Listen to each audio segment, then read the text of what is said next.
589페이지. 다른 그림이네요. 그래요? 은근? 응. 진짜 다행이다. 재밌어서. 전적으로 현대적인 유일한 예술에 대해서 얘기할게요. 이거는 영화인데 이 영화가 모더니즘이라는 거 설명할 때 유의해야 할 점은 영화라는 거는 뭔가 기원 전부터 있고 옛날부터 있었던 예술이 아니었잖아요. 그런 현대에 탄생한 예술이었잖아요. 그래서 그런 큰 뭔가 이전의 것이란 게 없으니까 새로운 것에 반발할 사람들이 없잖아요. 그래서 뭔가 더 새로운 걸 많이 수용할 수 있었고 좀 더 실험적으로 변할 수 있었다 라고 하면서 설명을 하고 있어요. 영화라는 게 있으면 꼭 뭔가 여러분 영화를 보러 갈 때 뭐 영화 보고 싶은 영화가 생기면 뭐 때문에 보러 가요? 여러 가지 요소가 하나만.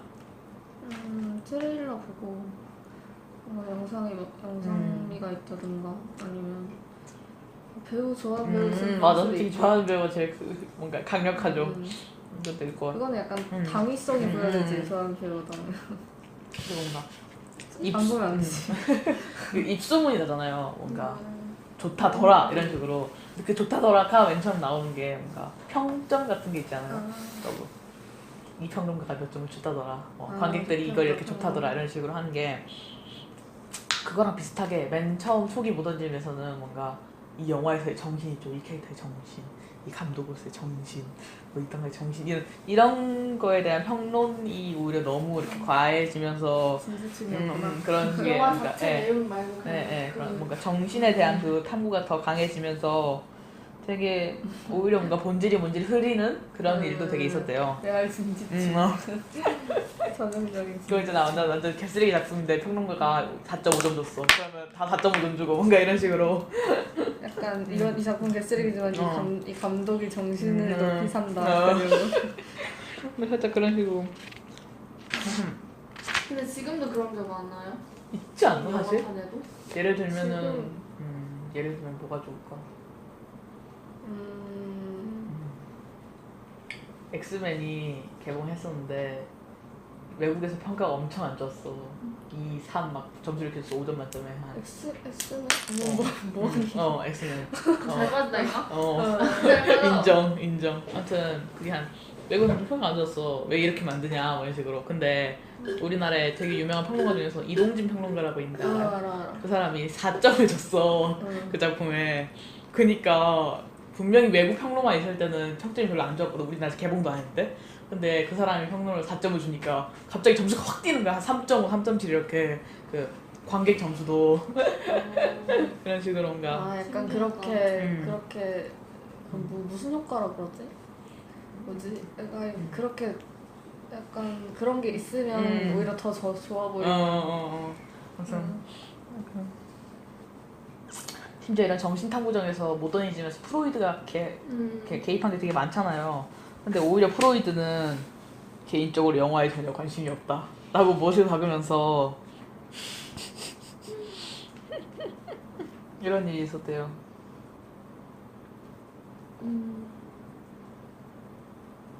불필요한 발명품 목록에 그런 게 있잖아. 영화가요? 그런가 봐. 아무튼 그러면 영화의 초기부터 설명을 할게요. 초창기 영화부터. 영화라는 게 뭔가 정말 대중적일 수 있는 가능성이 되게 크지 않아?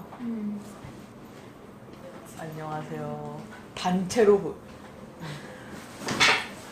안 죽었냐? 저 왜 원장 선생님 오늘도 안 됐지?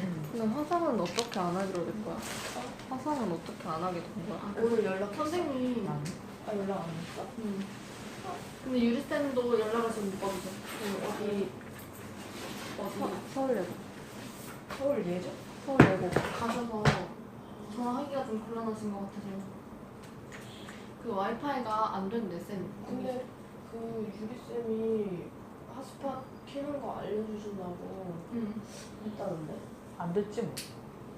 안 알려주시고 못 알려주시고 지금 그냥 이런 우리한테 별말 없으신 걸 발라도 그냥 안 되는 거 아니야? 지금 녹음하고 있어. 아무튼 시작할게. 영화 초기부터 하고 있어. 영화 정말 대중적이기 위해서는 요소가 크죠. 같이 보러 가고 삐까뻔쩍 움직이고 그런 식으로 초기에는 되게 대중성이 초기부터 아예 대중성이 큰 그런 예술이었대요. 정말 폭발적으로. 그래서 사실 근데 이게 창조층은 역시 부르주아가 아니라 그런 노동계층이나 좀 밑에 사람들이 굉장히 향유하던 보면은 여기서 보면은 소위 더 높은 계급들은 마지못해 짐짓 생색을 내며 초기 영화 상영관에 들렀다 이런 식으로 이제 그렇게 환영받지는 못했는데 이거에 대한 인식이 조금 바뀌고 그런 환영이 받기 시작한 거는 뭔가 좀 더 교양층 뭔가 이른바 교양이 있다고 하는 사람들한테 맞는 영화를 생산하면서였대요. 이 저희가 봤었던 조르주 멜리에스의 달세계 여행 같은 영화들이 그런 영화들 중에 예시 중에 하나였대요. 이게 원작이 있네. 책이네요. 완전 그냥 그건 줄 알았는데 볼 때. 완전. 체리 먹을래? 왜 이렇게 배고프냐? 아니 너희 배고플까 봐. 잘했어. 무슨 나왔어? 되게 많이 나왔네. 되게 많이 나왔네. 연극이 좀 빨리빨리 아, 연극. 지금 완전 영화 초기야.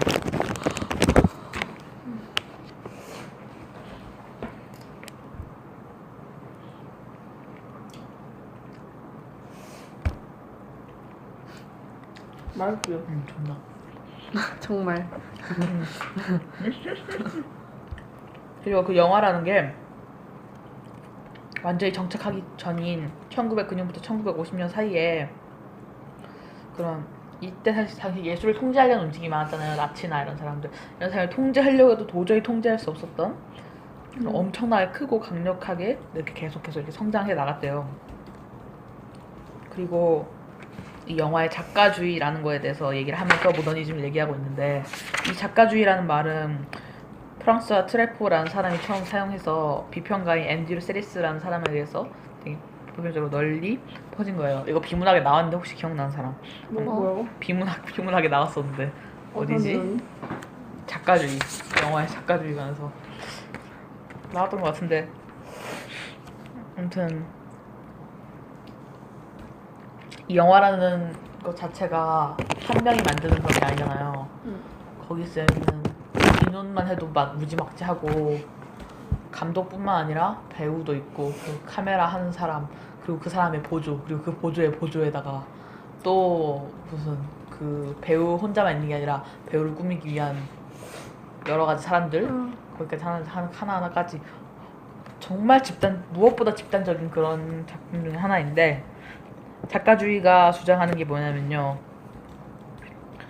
영화를 그래도 영화라는 예술은 감독 위주의 그런 감독이 가장 주가 되는 그런 사람이다. 맞지.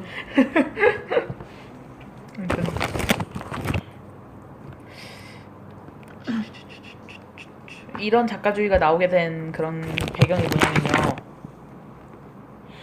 영화 제작의 복잡성 때문이에요. 왜냐면은 영화를 만드는 데는 수백 명의 이런 인원들과 많은 자본들이 들어가는데 그것을 하나 대표할 사람이 필요했고 그 영화에 관해서 비평가들 입장에서는 뭔가 영화에 대해서 비평을 하려면은 그런 하나하나 요소보다는 감독이라는 거 하나를 딱 두고 하는 게 편하잖아요. 그래서 그게 일하기 훨씬 쉬워졌고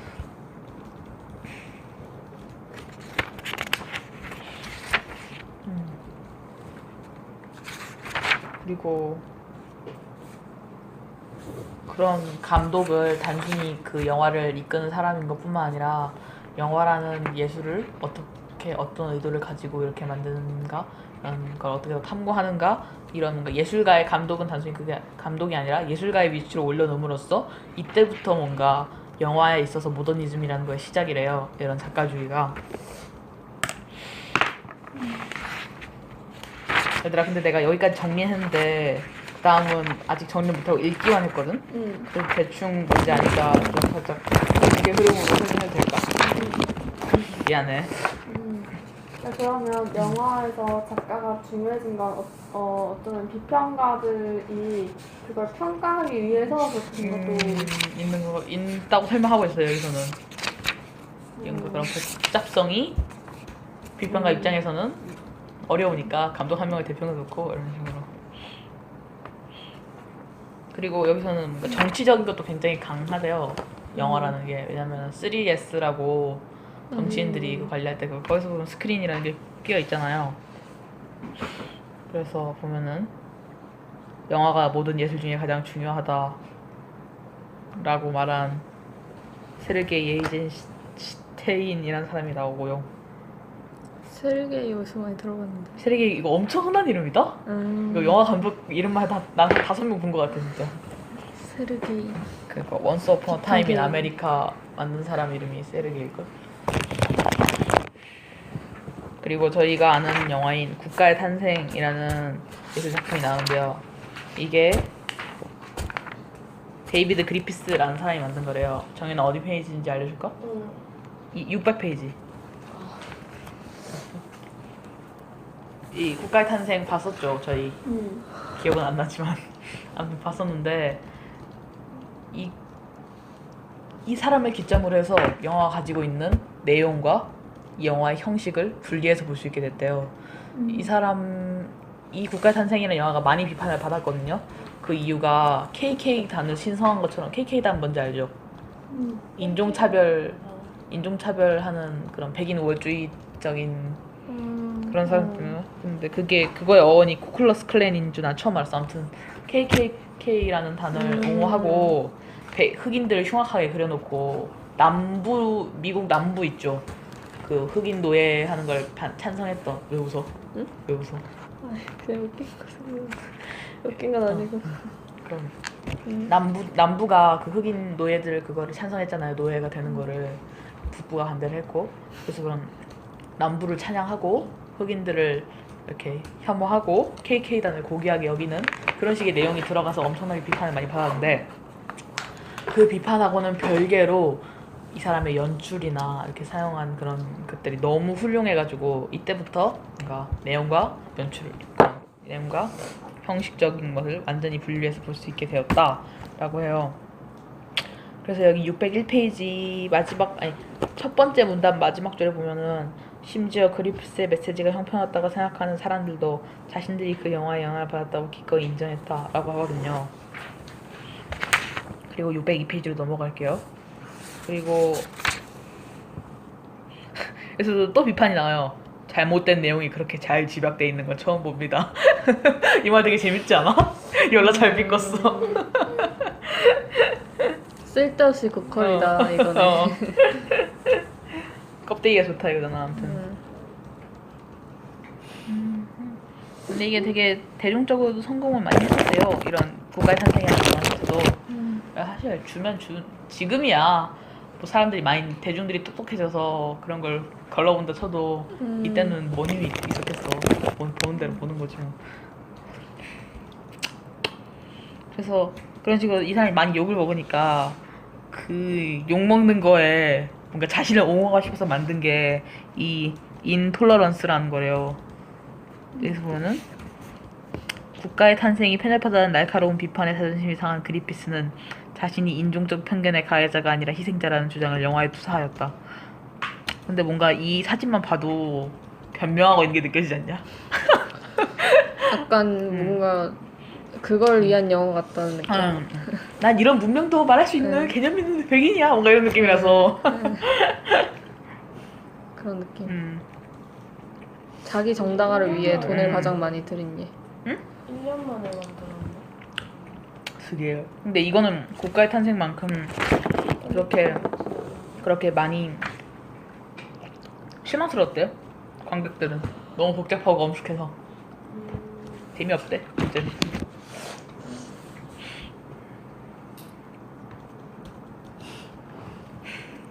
자기 정당화를 위해 돈을 가장 많이 들이네.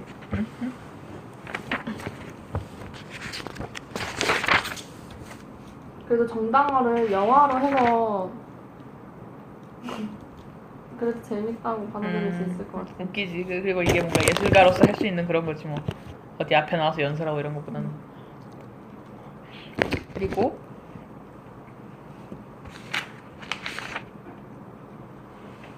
이 부분에서 이 604페이지를 넘어갈게요. 재즈싱어라는 작품에 대해서 설명하고 있는데 여기서는 뭔가 심파조의 영화래요. 뭔가 감동, 눈물, 뭔가 사랑 뭐 이런 식의 영화래요. 이 영화가. 근데 이 영화에서는 그런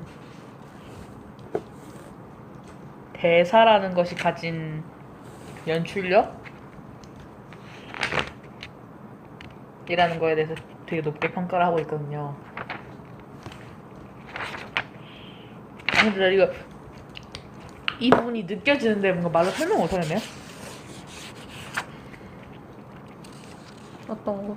대사 얼마 안 되는 존슨의 대사가 그의 감상적 발라드보다 훨씬 더 효과가 좋았다라는 말이 그 대사를 칭찬하는 거잖아. 존슨이 한 그 대사가 되게 영화에서 힘이 강했다라고 칭찬하는 건데 그게 워너브라더스사가 최고의 업적으로 광고를 했대요. 이 존슨의 대사를. 그래서 배우가 영화 안에서 어떠한 맥락에서 이러한 대사를 배우의 어떠한 톤으로 연극을 하는 여러 가지 그 수식까지 상황이 딱 맞아 떨어지면서 그 대사라는 힘이 가진 연출력과 엄청난 힘 그런 거에 대해서 영화가 한층 더 발전했다라고 이 지즈싱어에서 말하고 있는 것 같거든요. 이해돼요? 무슨 말인지? 이해돼요?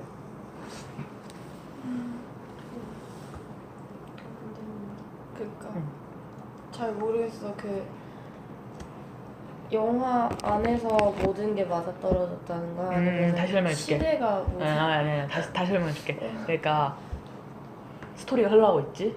그리고 거의 클라이막스에 다다랐지. 그리고 배우가 그 상황에서 그 상황을 모두가 함축할 수 있는 그 대사를 탁 하고 내뱉었을 때 그 대사를 내뱉은 상황과 그 상황을 살릴 수 있는 배우의 힘과 그 대사가 가진 힘과 그런 게 모든 게 맞아 떨어지면서 그 영화에서 그만큼 강력한 힘을 뿜어내면서 그렇게 뿜은 대사가 이 영화사에서 그 영화라는 것에서 대사라는 것이 이 정도까지 힘을 가질 수 있다라는 거를 여기서 그걸 찬사하고 있는 것 같거든. 이 대사를 함으로써 영화사에서 뭔가 큰 이렇게 업적이 되었다. 이해돼요? 그러면은 현대 중에 영화에서는 그런 대사가 있었나? 되게 뭔가 되게 얇게 얘기하면 멋이 중한디 그런 느낌. 뭔가 그런 느낌이죠. 근데 여기 그러니까 이해돼 이해가, 이렇게. 흔히 말하는 명대사라고 하는 것도 뭔가 그런 식의 이유가 있으니까 명대사인 게 아닐까. 그럼 이때부터 사람들이 이게 진짜 명대사네? 라고 비평가들도 그게 이렇게 서로 입이 맞아진 거지. 그러니까 뭔가 이전까지는 아마 스토리나 그런 뭔가 영화라는 게 처음 나타났을 때 그런 뭔가 신세계 이런 류였다면은 이제 어느 정도 소설적인 면에 가미가 되면서 대사라는 게 이 정도 힘까지 가졌습니다. 뭔가 이런. 사실 명대사라는 말은 사실 영화에서 많이 쓰는 말이잖아. 소설이나 뭐 다른 그런 연극에서 쓰지만 보통 영화에서 쓰는 그래서 뭔가 대사의 중요성? 그게 배우가 뱉음으로써도 힘이 간다는 게 되게 멋진 것 같아. 뭔가 책은 내가 스스로 읽고 그런 식인데. 그래서 뭔가 배우의 힘이 이렇게 딱 배우. 다시 이렇게 돼요. 근데 이 재즈싱어가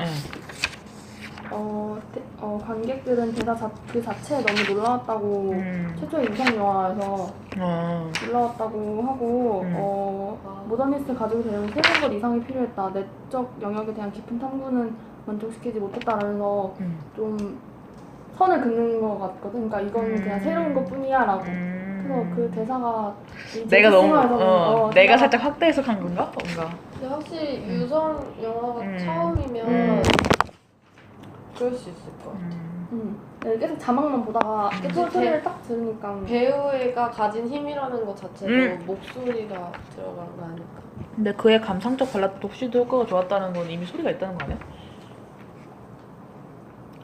발라드보다는 그 대사에 더 치중한 그런 문장 같지 않냐? 감상적 발라드라는 게 뭐지? 그때는 삽입했나 보다 그러면. 그 영상을 찍고 거기다 노래를 삽입하고 그 뒤에 얹혀서 근데 발라드가 꼭 진짜 발라드일까? 그러니까 걔가 재즈 그냥 연주하는 그런 거 말하는 거 아니야?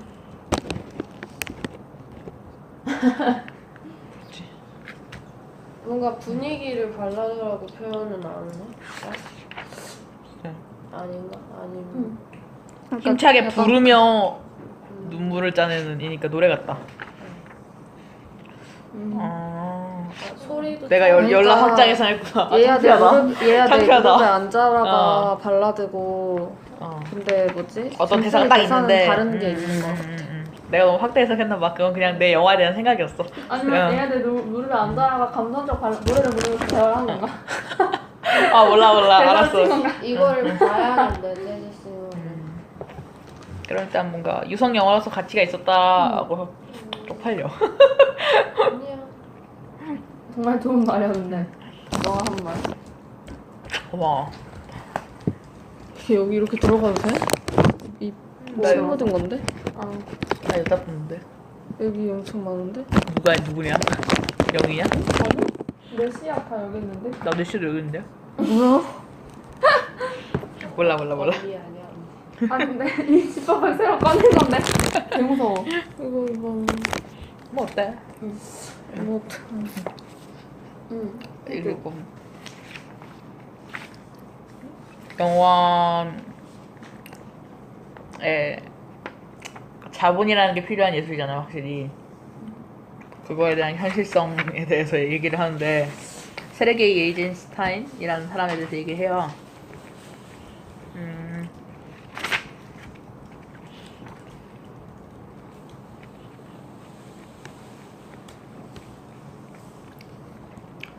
아무래도 자본이라는 것 자체가 엄청 커지다 보니까 그거에 대한 것이 훨씬 더 민감해지고 그러잖아요.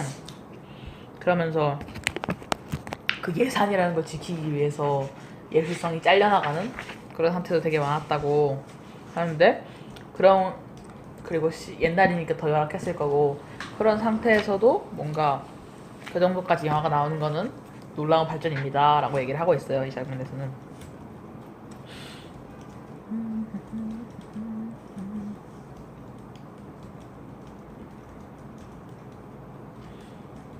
그리고 그런 모더니즘 영화에서 가장 손꼽는 사람들을 이번에 얘기하고 있어요.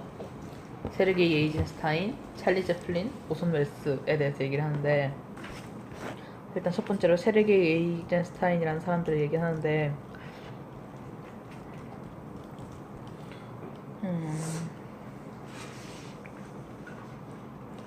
아마 이 사람이 넘겨볼게요. 611페이지.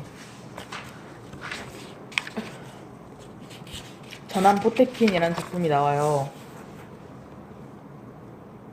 이 당시가 1900년대니까 거의 러시아 혁명 끝나고 얼마 안 되고 뭔가 전 세계에서 전쟁의 분위기가 돌고 이런 데인데 이 전함 포테킨이라는 장면 중에 하나가 이런 러시아 군인들이 이 사람들을 죽이는 그런 장면들을 묘사를 하면서 이 사람도 살짝 사회적으로 뭔가 비판하려고 하는 요소도 되게 많았고 그런 이념에 대해서 얘기하려는 점도 되게 많아가지고 그거에 대해서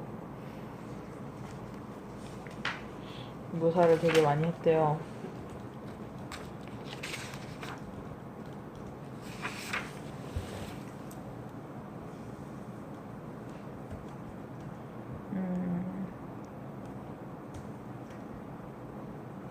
그래서 이 사람은 실제로 러시아 그 본국 있죠, 소련한테서 되게 많은 핍박을 많이 받았던 사람이래요. 612페이지에 보면은 예이젠슈타인은 소비에트의 수혜자라기보다는 희생자였다 라고 하면서 그런 모더니즘적인 거를 러시아에서 아무래도 많이 이렇게 압박을 하고 있는 상태였으니까 자연스럽게 예이젠슈타인은 많이 압박이 가고 그랬었을 때요.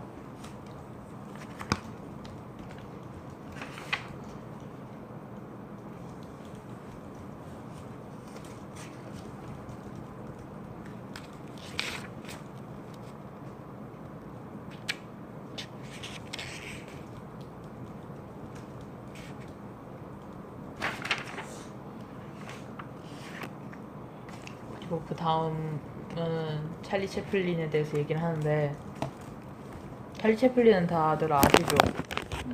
한 번씩 그냥 뭔가 영화는 안 봤어도 이 사람 뭔가 찰리 채플린을 네. 그리워하는 사람들 많이 본 거.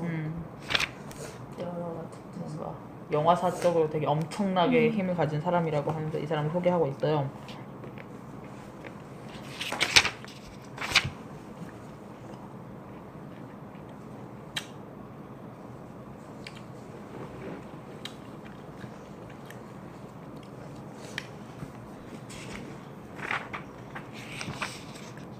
이 사람의 이미지 있죠. 주로 코미디 영화에 많이 나오고, 글쎄요. 예, 즐겁고 재밌고 뭔가 살짝 그래 보이는 이미지 때문에 사실 그렇게 막 이성적이고 살짝 차갑고 이런 연기는 못했대요. 그런 뭔가 차가울 수밖에 없는 영화들 있죠. 아까 뒤에서 말한 살짝 세르게이 그 영화처럼 그럴 만한 영화는 못했지만 인간에 대한 되게 깊은 탐구 같은 걸 통해서 이 사람 감독이기도 했으니까 그런 것들을 더 잘 나타낼 수 있었던 사람이래요. 그래서 이 사람의 인생사를 짤막하게 얘기를 하고 있는데 엄청 가난한 집에서 그냥 신화적이에요. 그냥 엄청 가난한 집에 태어나서 이만큼 대박이 난 엄청나게 신화적인 사람인데 천재였나 보다. 이 사람 천재였대 처음부터. 이명박 대통령 얘기하듯이 얘기가 되니까. 근데 그 사람은 뭔가 이명박 근데 그 대통령이 사람도 가난했었어? 했지. 좀 가난하고 막 하다가 어디지? 삼성 회장이었나? 까지 올라가죠. 어. 일반 아 에서. 정말? 그리고 국밥 먹고 구멍 많았어? 국밥 먹고 해. 대통령. 근데 이 사람은 뭔가 그 사람은 정치인이니까 뭔가 어떻게든 해석될 수 있는 여지가 있는 사람이구나. 근데 그것보다는 이 사람은 예술가니까 아무래도 난 조미경 쌤밖에 생각 안 나요. 애들이 닮았다 그러던데. 닮았어. 쌍수 전에. 찰리 채플린.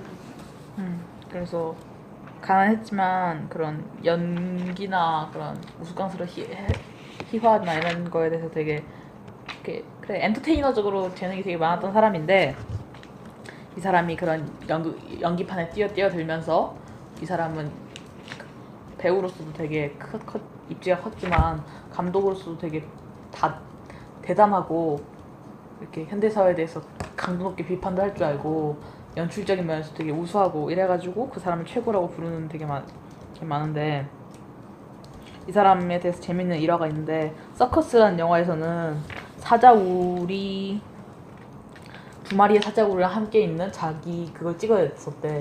근데 그러면은 그 사자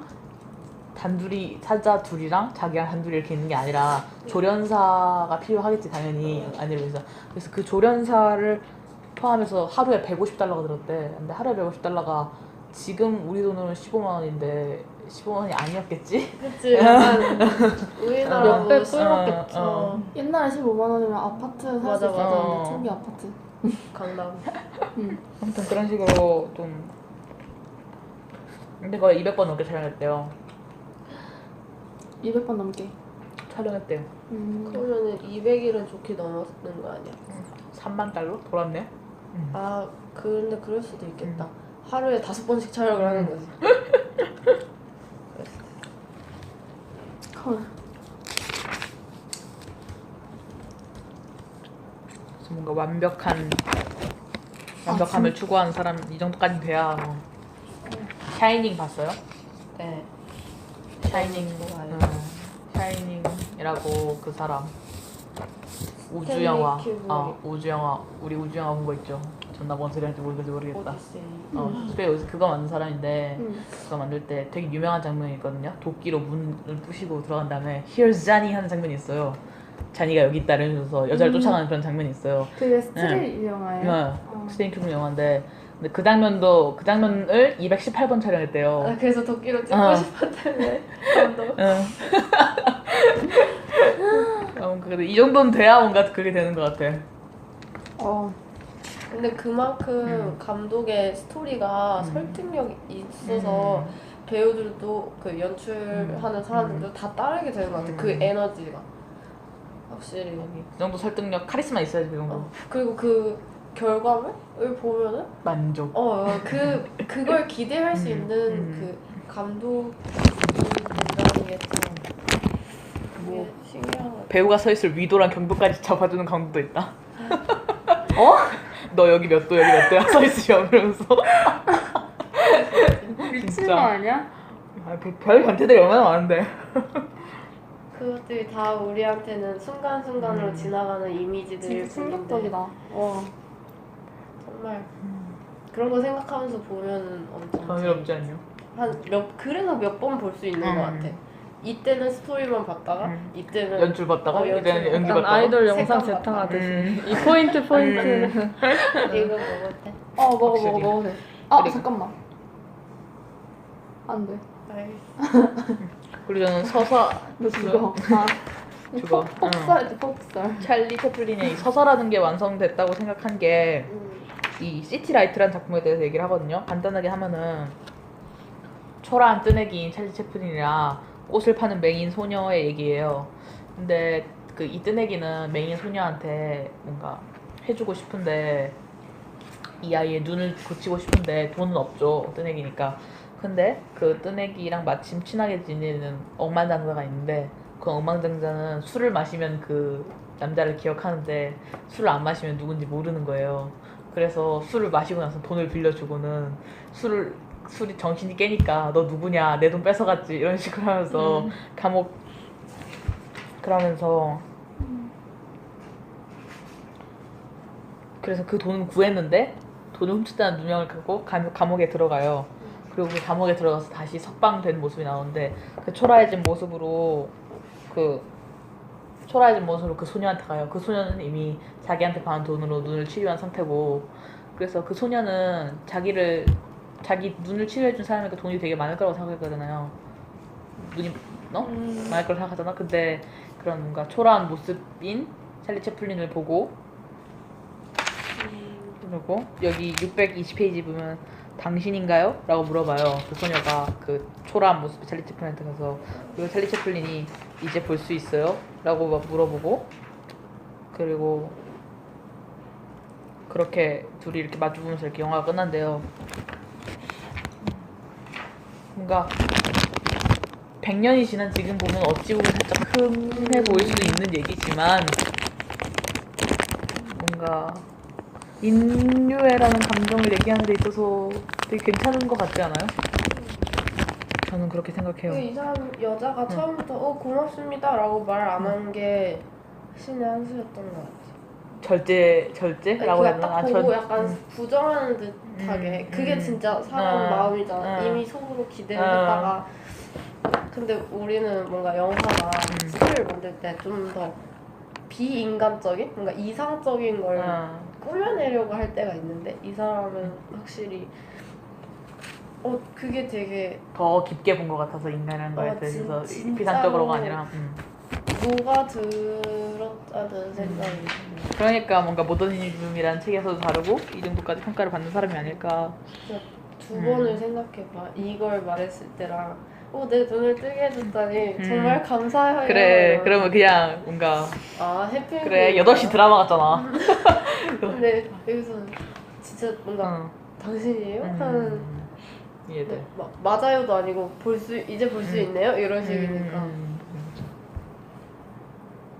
그게 눈 뜨게 해줘서 나랑 결혼해줘 그래요 하면 진짜 디즈니.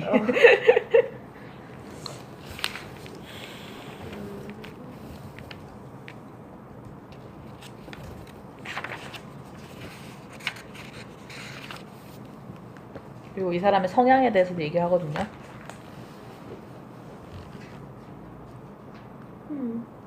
그런 나치에 반발하고 자유주의자이고 스탈린을 위험한 독재자로 여겨서 비판하고,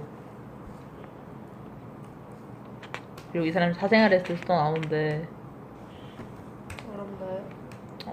더럽게 일부러 만들었단 말도 있고 실제로 더럽던 말도 있고 하는데 이 책에서는 만들었다고 보네요. 그러니까 홍보하기 위해서 살짝. 노이즈 마케팅? 모르겠는데. 어? 모르겠는데. 여기 보면은 50살에 10대랑 결혼했다고 나오는데? 아 그래 근데 질문이 좀 응. 잘못됐었다. 더럽냐고 물어보는 질문 자체가 잘못됐던 것 같아. 더럽나요? 가? 어. 뭐? 그냥 물어봐. 복잡했나요? 그게 맞는. 근데 솔직히 말해서 53살이랑 17살에서 결혼하는 게 본능적으로는 더럽다는 생각이 들지 않니? 거부감이 들긴 거부감 들지 그냥 든다지. 뭔가 이성적으로 생각하기 전에. 17세 소녀가 아 근데 잘 살았대? 여섯 명 자식 6명 낳고. 그러니까 17세 소녀가 막 돈으로 사유가 되거나 그랬으면 확실히 그건 거부감이 확 드는데 뭐 이거는 근데 자식이야 솔직히. 그런 거 17살이면 53살 자식이야. 진짜. 우리 아빠랑 나랑 딱 그 나이 차이 날걸? 별일이 다 했지 뭐.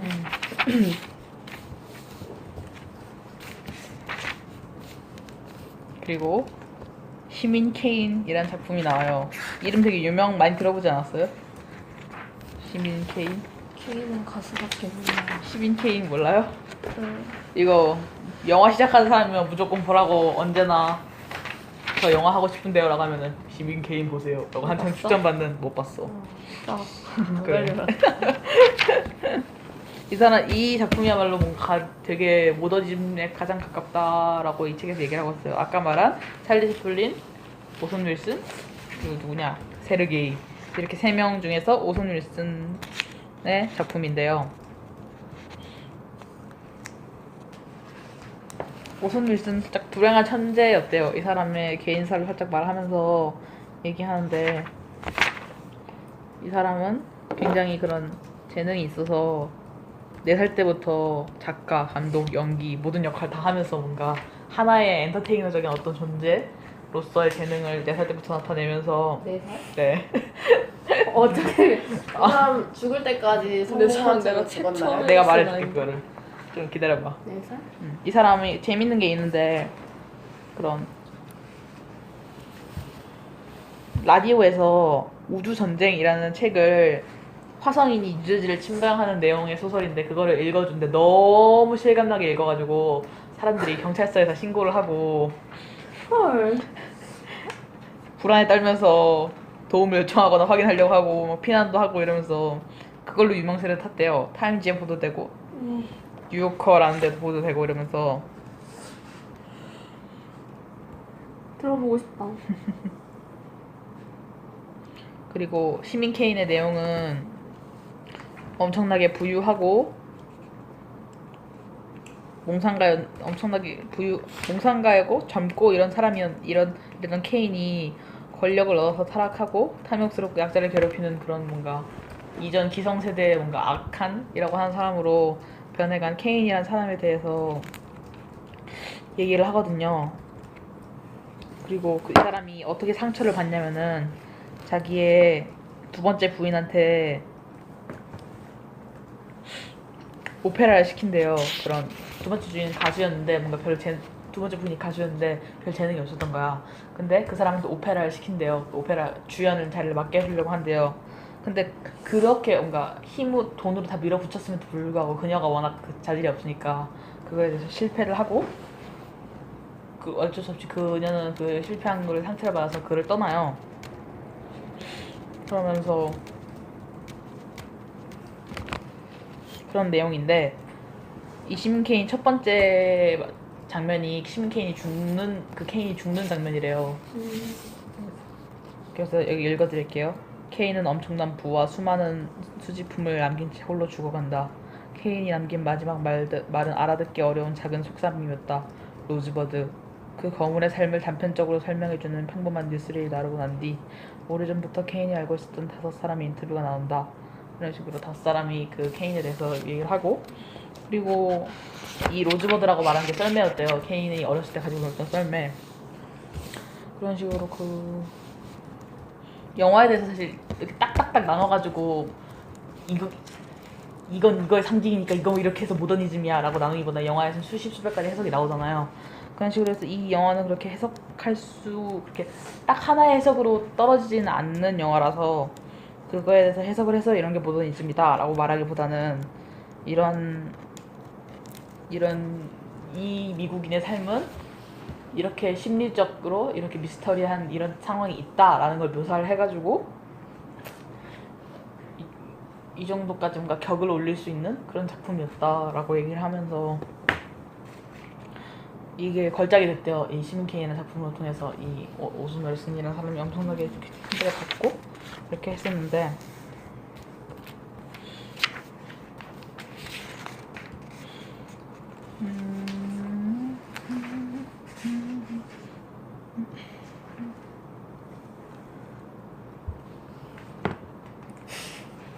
그 다음으로 근데 웰슨이 돈을 그렇게 많이 벌진 못했대요.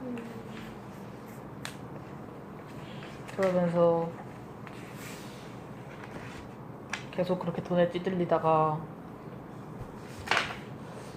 결국에는 몰려서 라스베이거스나 뉴욕 텔레비전 스튜디오에서 연예인으로 일했다. 텔레비전 시청자들은 그가 말년에 시시한 광고에 출연하여 뚱뚱하고 안 어울리는 캘리포니아 포도주상의 모습을 하고 그저 그런 상표의 대변자라 황금 같은 목소리를 낭비하는 애처로운 광고를 보게 되었다. 웰슨은 새 영화 리어왕을 직접 감독하던 중 1985년 70살의 나이로 죽었다 라고 나와있거든요. 별로 행복하지는 못했던 것 같아요. 그런 걸작을 남겼음에도 불구하고 4살인데도 이걸 다 했다라고 한 거는 시민 케인 때나 뭔가 유명해졌을 때 알려졌다라고 볼 수 있겠네. 나는 이 사람이 뭔가 끝까지 피카소처럼 쓰는 떵떵대고 살 것 같은데 내가 4살에 이런 근데 그게 아니라 뭔가 그렇구나. 이 사람이 전기를 보다 보면 그런 게 아닐까. 그래서 좀 슬펐어요. 그게 보면서.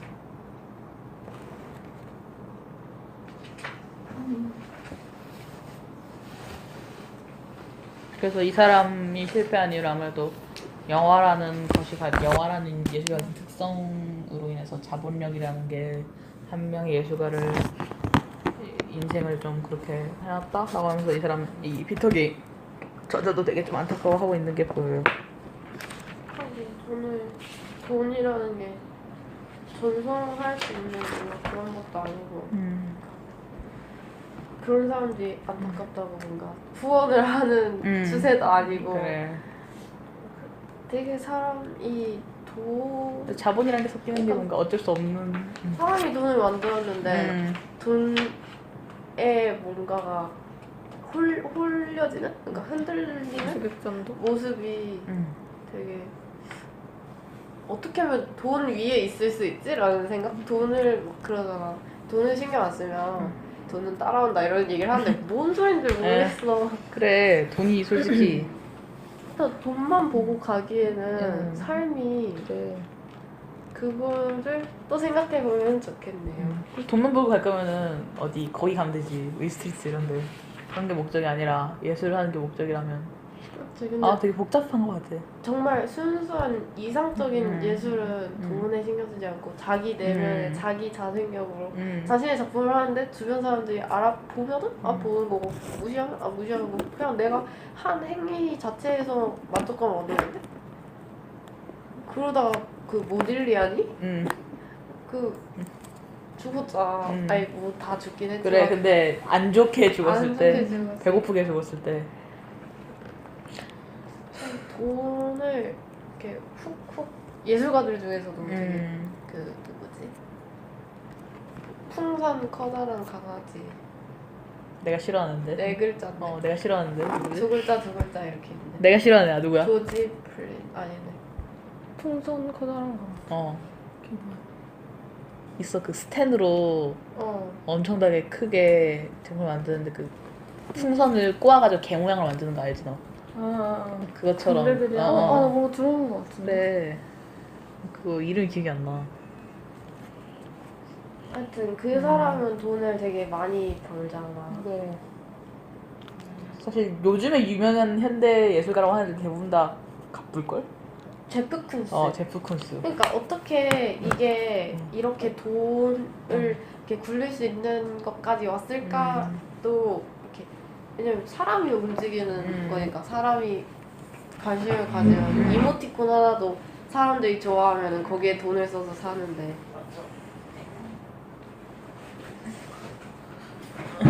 남한테 보낼 수 없는 너무 야하거나 외설적인 이미지들을 이모티콘으로 돈을 벌려고 하면 그건 좀 뭔가 안 벌릴 거 아니야. 그러니까 그게 그런 거를 어떤 분류로 놔둬야 할지 어떻게 뭉쳐줘야 할지 그래서 내가 어떻게 봐야 할지를 나 혼자 고민하는 것보다 각자 고민을 해서 나중에 이야기가 되면 참 좋겠다는 생각이 들었어요? 이 사람을 듣자마자 들었어.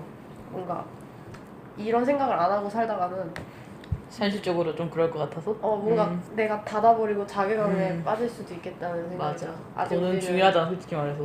우리는 지금은 보호를 받고 있는 시기에 있으니까 그런 생각으로 시간을 보내도 현실적인 돈의 고민이 바로 닥치진 않아. 그렇지. 지금이 기회일 수도 있겠다는 맞아. 생각이 들어. 그리고 뒷얘기는 사실 별게 없어요. 그냥 그 예술 영화라는 게 성장하는 그런 거라서 그냥 한 페이지니까 읽어보셔도 되고 그냥 모더니즘에서 예술은 오손 웰스 거기까지니까 설명하는 건 사실상 마칠게요.